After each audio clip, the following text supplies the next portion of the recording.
ہوا خدا شناسی تو رہبر بھی تو منزل بھی تو بے خبر تو جوہر آئینہ ایام ہے تو زمانے میں خدا کا آخری پیغام ہے۔ تو اب انسان کو اپنی ذات کا شعور ہوا۔ خدا شناسی تو بڑی دور کی بات ہے، میں کہتے ہیں انسان کی اپنی ملاقات اپنے آپ سے تب ہوئی جب حضور آئے، خودی کا شعور تب ملا جب حضور آئے، من سے آگہی تب ہوئی جب حضور آئے۔ تو اگر وہ تشریف فرما نہ ہوتے، خدا شناسی تو بڑی منزل ہے، انسان خود شناس بھی نہ ہوتا، اپنے ذات سے بھی آگاہ نہ ہوتا۔ انسان ہو کے انسانوں کے گلے چیر رہا تھا۔ سکا باپ اپنی بیٹی زندہ درگور کر کے فخر کرتا تھا کہ میں نے اپنی آبرو بچائی۔ مائیں دنیا کی منڈیوں میں بکتی تھی، باپ کی توقیر کوئی نہیں تھی۔ اور یہ تو میرے حضور آئے جنہوں نے آ کے بتایا کہ بیٹی عزت کی جگہ پر ہے۔ آپ نے یہ حدیث بارہا سنی ہوگی، علماء کرام سے بارہا سنی ہوگی، لیکن ذرا اس کو اس پہلو میں دیکھو۔ جب بیٹیوں کو زندہ درگور کر کے باپ فخر کر رہا تھا، اس زمانے میں میرے حضور نے کہا میری بیٹی میرے جگر کا ٹکڑا ہے۔ یہ صرف کلمہ تحسین ہی نہیں ہے، یہ کلمہ جہاد ہے۔ اس دور میں جب بیٹیوں کو زندہ درگور کر کے باپ فخر کر رہا ہے، آج تو ہر شخص اپنی بیٹی کو قرار جان سمجھتا ہے، بیٹی کو آنکھوں کا نور سمجھتا ہے، نور نظر سمجھتا ہے۔ بیٹی کے جہیز کے لیے باپ اپنی ساری زندگی لگا دیتا ہے، پردیس کاٹ دیتا ہے۔ جوان بھائی فیکٹری میں اوور ٹائم لگاتا ہے، میں بہن کے ہاتھ پہ لے کر دوں۔ تو آج اگر بیٹی کے بارے میں کوئی محبت بھرے جملے کہے جائیں تو بڑی بات نہیں ہے۔ جب باپ زندہ درگور کر کے فخر کرتا تھا، معاشرے سے اسے داد ملتی تھی کہ تو نے بیٹی کو زندہ درگور کیا ہے، اس زمانے میں میرے حضور نے کہا کہ میری بیٹی میرے جگر کا ٹکڑا ہے۔ اللہ اکبر، کیسی تبدیلی آئی۔ ایک موقع آیا، فرمایا کہ جو دو بیٹیاں یا دو بہنیں ان کی اچھی تربیت کرے اور ان کو پروان چڑھائے اور ان کی اللہ کی رضا کے لیے شادی کر دے تو قیامت کے دن وہ میرے ساتھ اس طرح قریب ہوگا جس طرح یہ دو انگلیاں قریب ہیں۔ تو مجلس میں موجود ایک صاحب اٹھے، کہا حضور اگر کسی کی دو بیٹیاں نہ ہوں تو ذرا اس کے پیچھے جھانکنے کی کوشش کیجئے، کہاں بیٹیاں زندہ درگور ہوتی تھیں اور کہاں ایک بیٹی والا سوچ رہا ہے کاش کہ میری بھی دو بیٹیاں ہوتی اور میں یہ احساس پاتا۔ تو یہ معاشرے کو ایک رنگ دیا، معاشرے کو ایک آہنگ دیا، خدا شناسی بھی دی، خود شناسی بھی دی۔ انسانی حقوق جو پامال ہو رہے تھے ان کو بحال بھی کیا۔ انسان اپنی عزت برباد کر رہا تھا، اجرام فلکی اور مظاہر فطرت کے سامنے ان کے چرنوں میں جھک کر کے اس کو اس کی خودی کا سبق دیا کہ تو کون ہے اور کہاں کھڑا ہے۔ ایک شخص ایمان لانے کے بعد حضور کی خدمت میں حاضر ہوا اور کرتا ہے جاہلیت کے زمانے کی دو باتیں ہیں، ایک یاد آتی ہے تو ہنسی نہیں رکتی اور ایک بات یاد آتی ہے تو آنسو نہیں تھمتے۔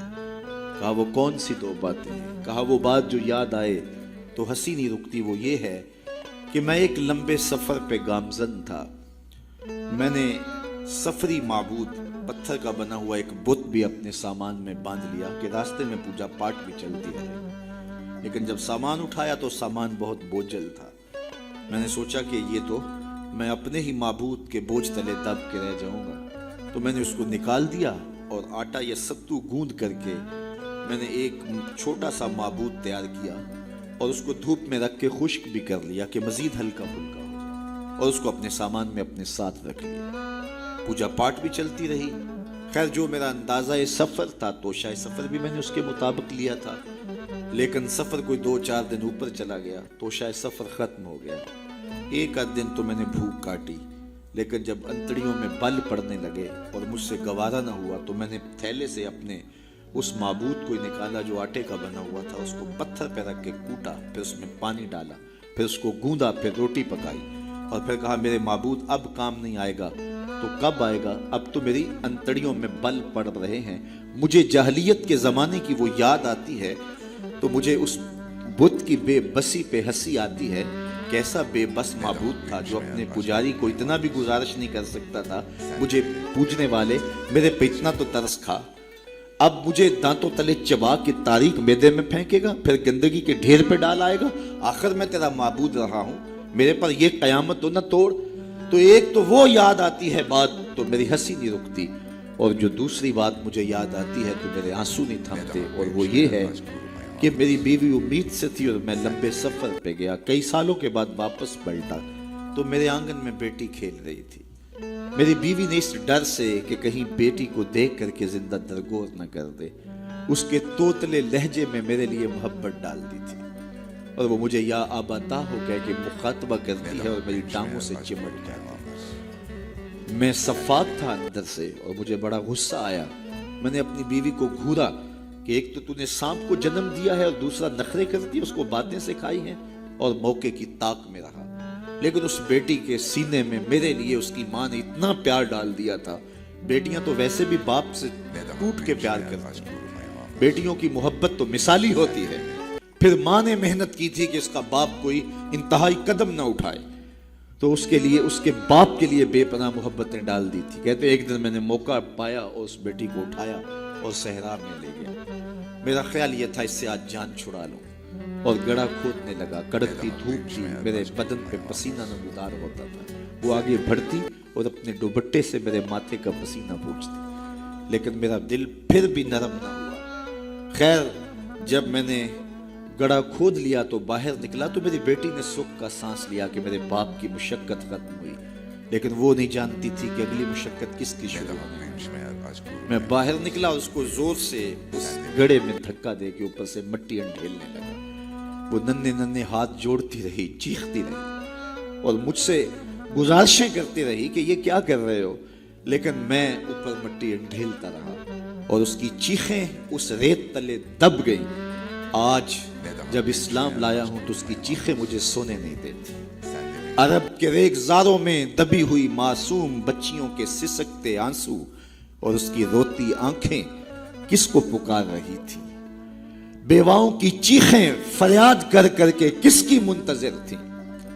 یتیم کس کو ڈھونڈ رہے تھے، کس کے منتظر تھے؟